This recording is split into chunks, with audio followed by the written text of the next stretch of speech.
쉽고 얕게 알려주는 교과서전입니다.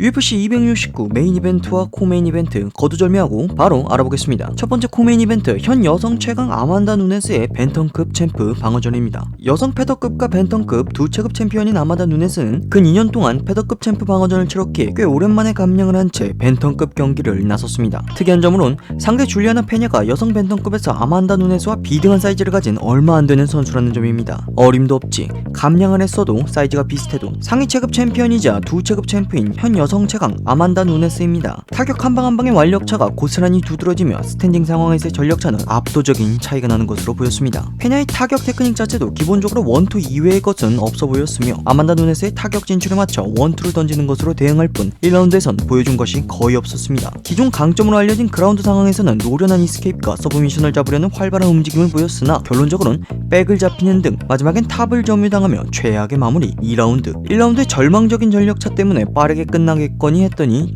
사실 아만다 누네스의 기존 약점은 초반 누구보다 강력한 초화력에 이은 절망적인 체력의 중후반 소화력이었습니다. 하여 무지성 타격 러쉬에서 운영을 장착, 안정적인 템포에 강력한 파괴력을 보여주는 선수로 진화, 두 체급 챔피언으로서 위용을 떨쳤던 것. 그런 누네스가 1라운드에서 마무리를 끝내지 못했고 그래플링 상황에서 페냐를 확실히 눌러두지 못했던 점이 누네스의 체력적인 부분과 자존심을 다소 건드린 모양새였나 봅니다. 하여 2라운드 시작부터 적극적으로 앞손을 뿌리다가 한방 어라? 감히? 템포를 올려 압박. 그러나 페냐 입장에선 생각보다 직선적으로 들어오는 비슷한 사이즈의 누네스에게 간결하고 긴 원투를 던질 뿐입니다. 이 단순한 대응은 생각보다 크게 효과적이었으며 누네스의 체력과 자존심을 바닥까지 긁게 됩니다. 그 결과 어느덧 두 선수는 가까운 포켓 안에서 난타를 주고받게 되는데 페냐는 워낙 진흙탕 싸움을 좋아하는 선수이고 누네스는 난전에서 상대가 안 무너지면 본인이 무너지던 선수였습니다. 결과적으로 체력과 반응성이 떨어진 누네스는 근거리에서 힘을 잃기 시작하며 무너지고 페냐는 그저 원투, 케이지까지 누네스를 몰아넣은 채 그라운드로 내려가 챔피언의 2개의 벨트 중 1개를 빼앗게 됩니다. 상대를 구할 수나 있을까 싶을 정도로 강력함을 보여준 누네스이기에 상당히 놀라운 결과가 아닐 수 없습니다. 누네스도 벌써 30대 중반을 향하고 있고 오랜만에 벤턴급 감량으로 에너지 레벨이 확 떨어진 것이 아닌지 하는 의구심이 들긴 합니다. 아무튼 새로운 여성 벤턴급 챔피언 줄리아나 페냐입니다. 다음 메인 이벤트 라이트급 챔피언전 찰스 올리베이라 대 더스틴 포이리에. 산전수전을 겪으며 바닥부터 챔피언에 올랐지만 과소평가를 받는 현 챔프 찰스 올리베이라.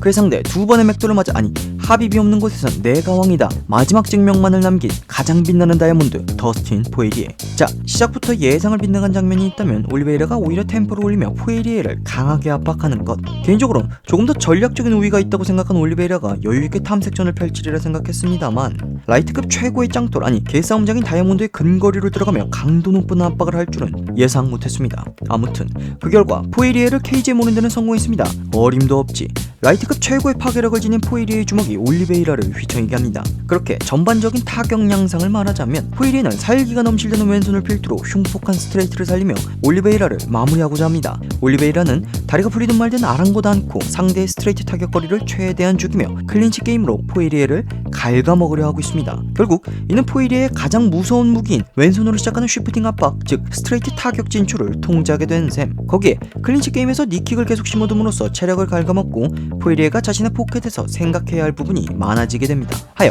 초반 올리베이라의 빰 클린치 게임에서 뒷목이 잡힌 상황을 그냥 완력으로 뿌리 뽑는 모습이었지만 1라운드 중후반이 될수록 갉아먹힌 체력 플러스 복부의 데미지도 무시할 수 없었는지 상당히 위험하게 빠져나가는 모습을 보이고 있습니다. 물론 이 플랜 자체가 포이리에가 정말 좋아하는 근거리 포켓으로 들어간다는 뜻이므로 사실 자멸에 가까운 플랜이긴 합니다. 실제로 맥그리거도 이러한 이유로 2차전 당시 스트레이트 싸움 대신 근거리 복싱 압박을 한 이유기도 합니다만 결과는 올리베이라 역시 계속해서 다리가 풀리며 1라운드부터 잘못된 선택을 한 것이 아닌가 싶었습니다만 어림도 없지, 2라운드에 들어선 포이리는 확실히 에너지 레벨이 좀 떨어진 듯해 보입니다. 찰스 올리베이라의 우직한 클린치 게임에 더 이상 쉽게 벗어나지 못하고 올리베이라의 강력한 무기 중 하나인 그라운드 게임에 말리게 됩니다.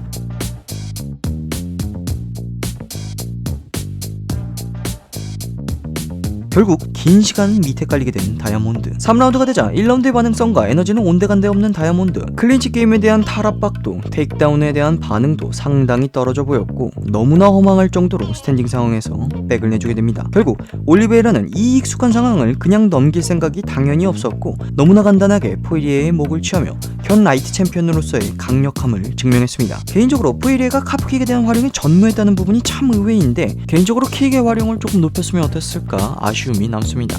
결과적으로 하빕이 하빕밖에 할 수 없는 방법으로 포이리에를 이긴 것 마냥 일단 포이리에의 포화 속으로 들어갈 터프함과 맷지 포이리에와 비슷한 사이즈의 오소독스로 팜 클린치 이해도가 높으며 포이리에보다 우위에 있는 그라운드를 장착한 선수라면 가능한, 즉 찰스 올리베이라여서 가능한 파이법으로 다이아몬드로 부수는 데 성공합니다. 개인적으로 UFC 전체급 중 가장 핫한 체급이 라이트급이 아닐까 싶습니다. 이번 패배로 또다시 성장하고 복귀할 다이아몬드가 기대되면서 게이치, 챈들러, 이슬람 마카체프, 기대가 크게 안되는 다리슈와 여러 의미로 기대되는 맥거리 그만 알아봅시다.